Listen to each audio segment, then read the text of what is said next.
Good morning everyone मु कान्हा आज गुरुत्वपूर्ण खबर गुड़ी आपको जनइबी न्यूज गुड़ी भल लगे निश्चित भाव गोटे लाइक कर चैनल को सब्सक्राइब करने चलतु आज गुरुत्वपूर्ण खबर गुड़ी नजर पकाइबा। एबे पाणीपाग विभाग तरफ बड़ खबर सामना को आसी अछि। पुणी तापमात्रा वृद्धि पाइब। काल बैशाखी जगु तातीर ब्रेक लागिथिला। तेबे आसंता 13 तारिख राज्य में ताती बढ़िबो बोली पाणीपाग विभाग पूर्वानुमान करिछि। सुंदरगढ़, राउरकेला, बौद्ध और टिटिलागढ़ रे 40 डिग्री तापमात्रा छुईब। सेहिभଳି संबलपुर, अनुगुड़, ढेंकानाल, चांदबाली, बालेश्वर और बारिपदा ठारे 39 डिग्री तापमात्रा छुईबा नहीं पाणीपाग विभाग आकलन करिछि। परवर्ती अपडेट रही राति हेले बजार रे बुलुची भालू। नुआपड़ा खड़ियाल सहर रे बुलुची भालू। राति हेले बजार रे भालू बुलुथिबार दृश्य सीसीटीवी कैमेरा रे कैद होईछि। खड़ियालर वन विभाग भालूर गतिविधि उपरे नजर रखिछंती।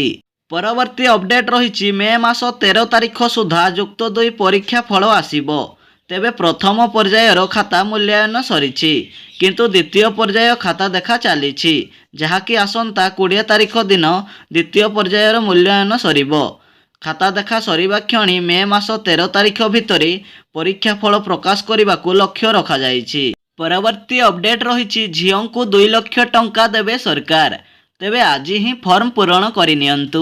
झीओ मानक पई अनेक प्रकार योजना आरंभ करिसंती सरकार। तेबे वर्तमान सरकार झीओ मानक 2 लाख टंका प्रदान करछंती।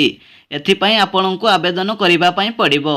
आवेदन करिबा समय रे Aadhaar card, caste certificate, bank passbook, passport size photo एवं झीओर जन्म तारीख आवश्यक हेबो। यह भागलक्ष्मी योजना रे झीओ मानकर 21 वर्ष बयस हेबा मात्रे 2 लाख टंका प्रदान करुछंती सरकार। यही योजनार लाभ पाइबा पई हेले आपणकर गोटे वर्षर इनकम 2 लाख टंकार कम होइथिबा आवश्यक। तेबे जाई आपण एही योजनार लाभ पाई परिबे। तेबे एही योजना केवल कर्णाटक रे रहुथिबा लोकमाने आवेदन करि परिबे बोली सूचना मिलिछि। परवर्ती अपडेट रहिछि पुलिस कर्मचारी को लागिला बड़ झटका। तेबे टाटू करि परिबेनी पुलिस कर्मचारी। पुलिस को देहरे टाटू थिले 15 दिन भितर लिभाइबा को निर्देश दैछंती डीसीपी। जदि न लिभाइले कड़ा कार्यानुष्ठान नेबे डीसीपी। डीसीपी कहिछंती जे देहरे टाटू कले ओडिशा पुलिस रो सम्मान हानि होउछि। परवर्ती अपडेट रहिछि सरकारी स्कूल पिलांकु मागणा पुस्तक मिलिबो। राज्यर समस्त ओडिया मीडियम स्कूल रे प्रथम रु अष्टम श्रेणी पर्यंत छात्र छात्री को राज्य सरकार मागणा पुस्तक प्रदान करिवे।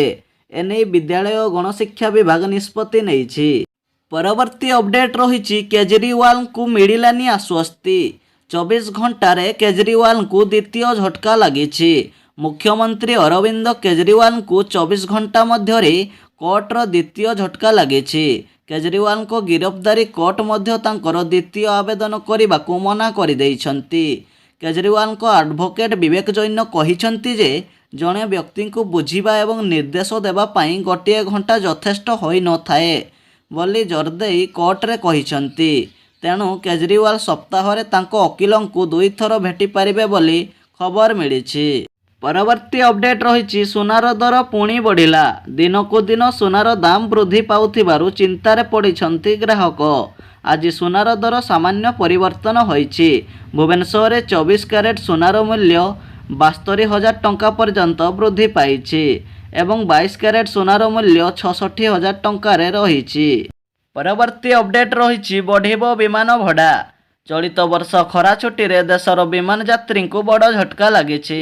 तबे विमान विशेषज्ञ विमान चाहिदा हेतु एथर विमान भड़ा 20 रु 25% वृद्धि होई पारे बोली खबर मिलिछि।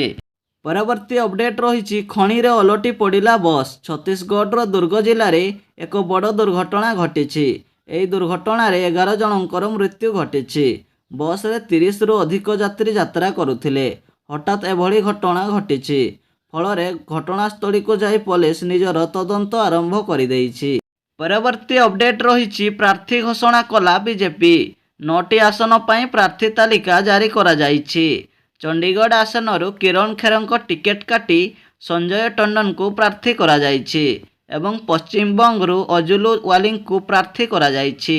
एभली 9टी आसन पर प्रार्थी घोषणा करिछि बीजेपी। परवर्ती अपडेट रही पिटी देला लक्ष्मी बस। फल बाइक आरोही मृत्यु। ଏହି ସଡ଼କ ଦୁର୍ଘଟଣାଟି ବୌଦ୍ଧ ଜିଲ୍ଲାର ଲମ୍ବସିରି ନିକଟରେ ଘଟିଛି। ତେବେ ଲମ୍ବସିରି ଛକରେ ବାଇକ୍ର ପଛ ପାର୍ଶ୍ୱରେ ଧକ୍କା ଦେଇଥିଲା ଲକ୍ଷ୍ମୀ ବସ୍। ସ୍ଥାନୀୟ ଲୋକ 108 ଆମ୍ବୁଲାନ୍ସରେ କେତେକ ଲୋକଙ୍କୁ ଉଦ୍ଧାର କରି କଣ୍ଟମୋଳ ମେଡିକାଲ ନେଇଥିଲେ। ହେଲେ ବାଲ୍ମୀକିଙ୍କର ମୃତ୍ୟୁ ଘୋଷଣା କରିଥିଲା ଡାକ୍ତର। ପରବର୍ତ୍ତୀ ଅପଡେଟ୍ ରହିଛି, ଆଜି ବନ୍ଦ ରହିବ ବ୍ୟାଙ୍କ। ଆଜି ଶେଷ ହେବାକୁ ଯାଉଛି ରମଜାନ ମାସ। ସାରା ଦେଶରେ ଆଜି ଇଦ୍ ପର୍ବ ପାଳନ କରିବେ। ଏହି ଅବସରରେ ସାରା ଦେଶରେ ଆଜି ବ୍ୟାଙ୍କ ବନ୍ଦ ରହିବ ବୋଲି ଖବର ମିଳିଛି। ପରବର୍ତ୍ତୀ ଅପଡେଟ୍ ରହିଛି, 4 ଚକିଆ ଗାଡ଼ିରେ କଳା କାଚ ଲାଗିଥିଲେ ଫାଇନ୍ ଲାଗିବ। ପୋଲିସ ପକ୍ଷରୁ ରାଜଧାନୀରେ ଆରମ୍ଭ ହୋଇଛି କଳା କାଚ ଯାଞ୍ଚ ଅଭିଯାନ। ରାଜଧାନୀ ଭୁବନେଶ୍ୱରରେ ପୋଲିସ କଡ଼ାକଡ଼ି ଚେକିଂ ଆରମ୍ଭ କରିଦେଇଛି। ଯଦି କିଏ ନିୟମକୁ ଅବମାନନା କଲା 5,000 ଫାଇନ୍ ସହିତ 6 ମାସ ଜେଲ୍ ଦଣ୍ଡ ଭୋଗିବା ପାଇଁ ପଡ଼ିବ। ପରବର୍ତ୍ତୀ ଅପଡେଟ୍ ରହିଛି, ବିଦେଶରେ ଚାକିରି ପାଇବା ଏବେ ହେବ ମୁସ୍କିଲ। ଭିସା ନିୟମକୁ କଡ଼ା କଲା ନ୍ୟୁଜିଲାଣ୍ଡ। ଅଷ୍ଟ୍ରେଲିଆ ଓ କାନାଡ଼ା ଦ୍ୱାରା ଭିସା ନିୟମକୁ ଦୃଢ଼ କରିବା ପରେ ନ୍ୟୁଜିଲାଣ୍ଡ ସରକାର ଏହି ନିୟମ ଲାଗୁ କରିଛନ୍ତି। ନ୍ୟୁଜିଲାଣ୍ଡ ସରକାର ଲକ୍ଷ୍ୟ ରଖିଛି ଯେ ନିଜ ଦେଶର ଲୋକଙ୍କୁ ଚାକିରି ପାଇଁ ନିୟନ୍ତ୍ରଣ କରିବେ। ନ୍ୟୁଜ୍ ଗୁଡ଼ିକ ଭଲ ଲାଗିଲେ ନିଶ୍ଚିତ ଭାବେ ଗୋଟିଏ ଲାଇକ୍ କରି ଚ୍ୟାନେଲକୁ ସବସ୍କ୍ରାଇବ୍ କରିଦେବେ।